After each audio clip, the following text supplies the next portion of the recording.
Horas, kita bertemu kembali dengan renungan harian Carpe Diem hari ini, Sabtu 12 November 2022. Kiranya di hari ini damai sejahtera Allah yang melampaui segala akal, memelihara hati dan pikiranmu di dalam Kristus Tuhan kita. Marilah kita memulai renungan firman Tuhan hari ini dengan menyanyikan buku ND nomor 435, bait yang pertama dan ketiga.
Firman Tuhan bagi kita hari ini adalah yang tertulis dalam Mazmur 49 ayat yang ke-16. Tetapi Allah akan membebaskan nyawaku dari cengkraman dunia orang mati, sebab Ia akan menarik aku. Demikianlah firman Tuhan. Frase dunia orang mati, atau dalam bahasa Ibrani disebut dengan kata Sheol, dalam Alkitab menunjuk suatu tempat di mana jiwa atau roh yang sudah meninggal dikumpulkan. Setelah seseorang meninggal, tubuhnya hancur dalam kubur, sedangkan jiwa atau rohnya berkumpul dalam suatu tempat yang dinamai Sheol, atau dunia orang mati. Di sanalah para jiwa itu dikumpulkan sebelum akhirnya dibangkitkan untuk dihakimi. Menurut Alkitab Perjanjian Baru, dunia orang mati terdiri dari dua bagian yang berbeda. Bagian yang pertama adalah bagian untuk mereka yang akan dihukum, yang disebut dengan basanos. Sedangkan bagian lainnya adalah untuk mereka yang akan diselamatkan, yang dinamakan firdaus. Mereka yang percaya dan mempercayakan dirinya kepada Allah Tritunggal setelah meninggal akan dikumpulkan rohnya di firdaus. Sedangkan mereka yang tidak percaya akan dikumpulkan rohnya di basanos. Di sanalah mereka, baik yang percaya maupun yang tidak, menunggu hari penghakiman. Firman Tuhan hari ini berbicara tentang dirinya seorang pemazmur yang akan dibebaskan dari cengkraman dunia orang mati, karena Allah akan menarik dia dari sana. Bukan berarti bahwa pemazmur sebagai orang percaya dan mengandalkan kasih karunia Allah tidak akan mati dan jiwanya tidak akan dikumpulkan dalam Sheol atau dunia orang mati. Yang dimaksudkannya adalah bahwa ia pada akhirnya, pada hari penghakiman, akan dibebaskan dari kematian kekal, yaitu penghukuman. Allah yang ia andalkan selama hidupnya akan menyelamatkannya dari hukuman dan akan membebaskan dia dari dunia orang mati selamanya.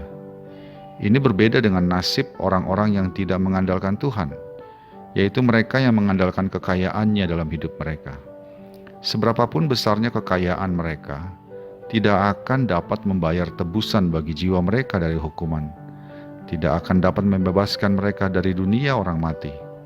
Walaupun mereka kaya, mereka akan mati, hartanya akan ditinggalkan dan dimiliki orang lain. sedangkan tubuhnya akan hancur dalam kubur, dan jiwa mereka akan masuk ke dalam dunia orang mati dan akan dihukum selamanya. Begitulah nasib orang-orang yang bersandar bukan kepada Tuhan, melainkan kepada harta dan kehormatan yang ada pada diri mereka. Sahabat Carpe Diem yang dikasihi Tuhan, seberapapun besar dan hebatnya kekayaan kita saat ini, seberapa besarnya pun kehormatan yang kita miliki, semua itu tidak akan pernah membuat kita mampu membayar tebusan atas dosa-dosa kita. Ketika kita mati, semua hanya menjadi peninggalan buat orang lain. Tak serupiah pun kita bawa untuk menjadi tebusan bagi jiwa kita yang penuh dengan dosa. Hanya kasih Allah dalam Yesus Kristus yang mampu melakukannya. Kematiannya di kayu salib, jiwanya yang dikorbankan, itulah yang menjadi tebusan atas segala dosa kita. Karena itu, tetaplah menjadi orang percaya yang hanya mengandalkan Tuhan. Tetaplah rendah hati, bagaimanapun kehebatan kita. Sebab semua itu akan hilang. Hanya kasih Kristus yang akan menetap menjadi milik kita hingga hari penghakiman. Dialah yang akan membebaskan kita dari dunia orang mati dan menarik kita kepada sorga, tempat keselamatan kekal bagi kita. Amin.